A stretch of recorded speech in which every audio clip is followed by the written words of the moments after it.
All right, in this fourth and final segment, completing the Chapter 2 Part 1 material, we're picking back up with the mass media as an agent of socialization, again, a source of gender norms. So we previously were looking at a couple of songs that I encouraged you to look up and view or read the lyrics to analyze, pick out examples of gender norms being taught. So we do find with the research that what people watch does matter. Sometimes people say, well, that's just a song, that's just a movie. But again, it can impact us. For example, a study found that the more television that children watch, the more gender stereotyped their views are regarding what kinds of jobs men and women can have. A study found that when females in particular, if they watch a show in which there's a female police officer, they're more likely to believe that a female really can be a police officer in real life. So on the one hand, the more TV kids watch, they become more gender stereotyped because a lot of the shows continue to feed those stereotypes. But if children were to watch instead non-stereotypical shows, that too can impact their views regarding gender. And it's not just then songs and TV shows that can impact our views regarding what's appropriate for males and females in their roles, but even comics such as the newspaper comics send messages. So my comments about comics here center on that type of comic in particular. The comics in the newspaper section, those are very stereotypical. The female characters are typically shown as married or desiring to be married, showing them taking care of the kids, and they're less likely than the male character to have a job, or if they do, that it's a lower status job, not the main manager or the boss, and so on. Female characters are shown more often than male characters, paying attention to their looks and shown doing domestic work such as the laundry or the dishes or cooking. So some examples of those, and again, you may want to search Google to get some ideas of these comics if you haven't heard of them. But one is Blondie. And Blondie, her husband, first of all, is this thin character who could just eat and eat and eat and eat and eat. And he works in an office in which his boss is a male. When it comes to Blondie, it's a bit non-traditional in that she too has a career. She's a caterer. But in terms of appearance, there are a number of those Blondie episodes in which she has just come home from shopping for a new outfit or is going to leave because there's a nice sale going on. Excuse me. There's a focus on her being the one typically to prepare dinner, although her husband likes to decide what dinner will be, and he makes himself a late night snack. And then another one would be Hagar the Horrible, Hagar the Viking. It shows him as the one who's providing for the family. He goes off and conducts these raids, stealing from castles, and then he would rather be at the local tavern drinking a beer rather than hanging out at home. It's his wife who is shown sweeping the floor or cooking or other things of that nature. It shows also turmoil between Hagar and his mother-in-law that he just can't stand her, doesn't want her around, sending this message, again, a stereotype about the pesky mother-in-law. There are other comics, such as the comic strip Zits, which focuses on a teenage boy and his family. The father, you don't see it in every episode, but the father is the one who works outside of the home. He's an orthodontist. His wife, the mother of the teen, then obviously, she is the one who tells her son to clean his room. She's the one involved with doing the laundry and so on. So Family Circus is another one where it's the father who's the one working outside of the home. It's the mother who's often shown in the kitchen or other places taking care of the children. So certainly there are exceptions to that, but again, that's the overall pattern. When it comes to agents of socialization teaching us gender norms, another agent of socialization is the school. And when it comes to schools, one of the ways that we are taught gender expectations is through the textbook or other material. Traditionally, when talking about something like football or being a biologist or a scientist or other things like that, they have depicted males doing those kinds of things. Females have tended to be the special box in the chapter, such as a special box about female politicians, the special box about the female scientist, and so on, as opposed to, again, the norm. And also, there are certain what are called test banks, where sometimes instructors will get exam questions from that. And traditionally, on the exams for things like business, the manager for the scenario questions, the manager was a male, or police officer is a female. Now, textbook publishers have become more aware of that gender bias, and so in recent years they've tried to mix things up a bit.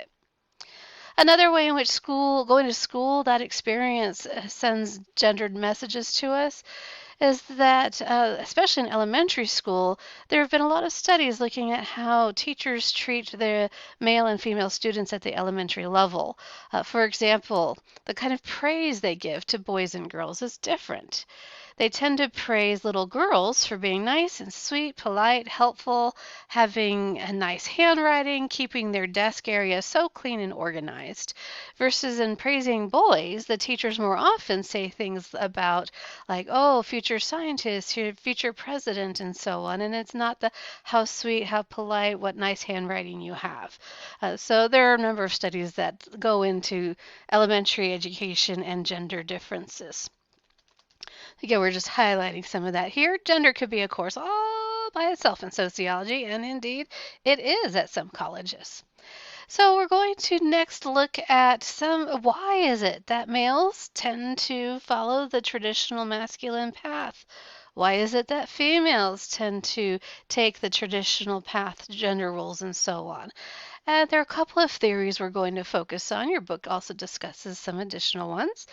The theory that is most often used today to explain the development of gender differences is social learning theory, which is reflective of sociology itself.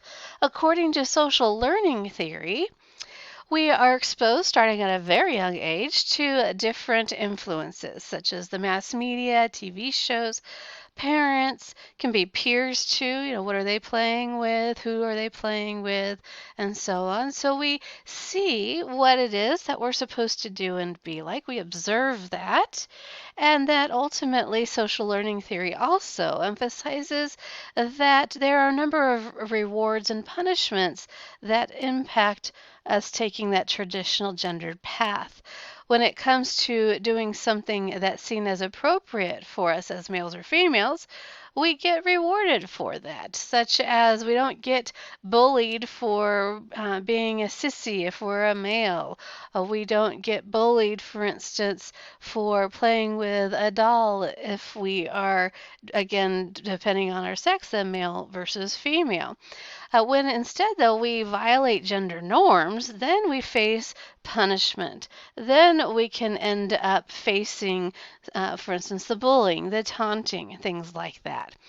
So when we meet societal expectations of what a boy or girl is supposed to be like, we get accepted as quote unquote normal.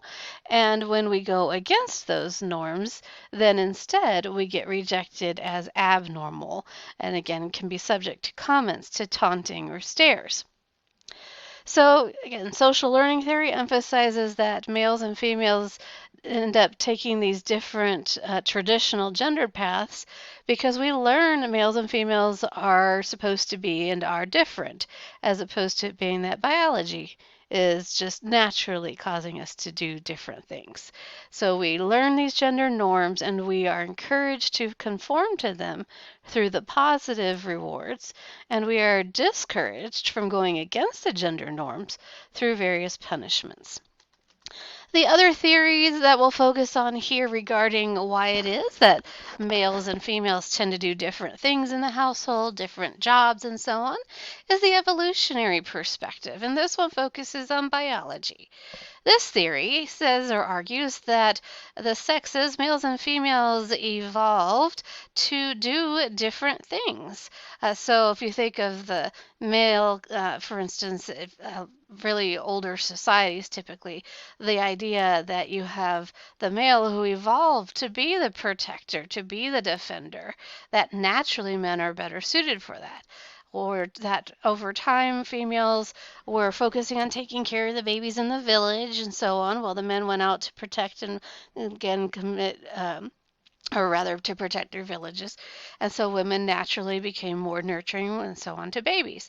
So it's about biologically that males and females have gone into different directions for gender. However, in terms of the research, as far as explaining differences in gender roles and so on, there isn't a lot of support there. Now, that doesn't mean biology has nothing to do with the way that we are. In sociology, we don't say that biology has no influence, but that the broader influence, the stronger influence, are those social forces, the socialization side of things. An example of the what's viewed as a weakness of the evolutionary perspective as opposed to the social learning perspective is that we know that different cultures have different gender norms. For example, sometimes in some societies rather, construction is also a female industry and not just so heavily male dominant. And if we were to be able to finish the Katie Couric Gender Revolution video near the end, that one talks about different cultures where, for instance, their view is not a dichotomous male-female gender, but instead that there is a third, if not fourth, gender category that exists. And when it comes to cultures, again, and gender norms, some cultures it's appropriate for a male in that society to wear a certain outfit versus a female. Versus in the United States now, it's a lot more acceptable for females to wear pants than it used to be, and to, for instance, wear a shorter skirt or dress rather than being covered all the way down to their ankles. And as far as then why we see those gender changes, that really isn't explained by biology because in order to say that if we were to look at different cultures, when there are differences in gender roles and gendered expectations, from the evolutionary perspective, that would suggest that there's a difference in biology when looking at people from those different cultures, and yet we know that there isn't a significant difference regarding genetics and gender, really. If we look at how gender roles change over time and gender norms, again, for instance, in teaching class face to face, and I miss being there in the classroom with all of you, but when it comes to how I dress for class, often I wear pants, as you observed. That used to be very no-no for females in the United States, but now that's an acceptable way of dressing for females. But that change to that acceptance was not because our biology changed. It was instead societal attitudes changing. Same thing with when it comes to families being what are called patriarchal, male dominant. Father, husband has the final word, and so on. Couples today in the United States are becoming more and more egalitarian, where there's a shared decision making and shared power. It doesn't mean you have to make joint decisions on everything, but there's a sharing of power in the couple. And when it comes to that shift, where it can be anybody, any parental figure, not just specifically a male figure who's dominant in the family and so on. Again, that doesn't reflect that our biology as males and females has changed. It's the societal views. Plus, going back to those older civilizations in which you had the male hunter, female staying at home or in the village taking care of the babies and cooking, we know from anthropological evidence that that wasn't always the case. For example, sometimes males and females went out and hunted as a team, and the female would help to flesh out the game or the birds or what have you, while the male would go in for the kill. There were females who would strap their babies to their back and go out and again help with hunting and gathering and what have you.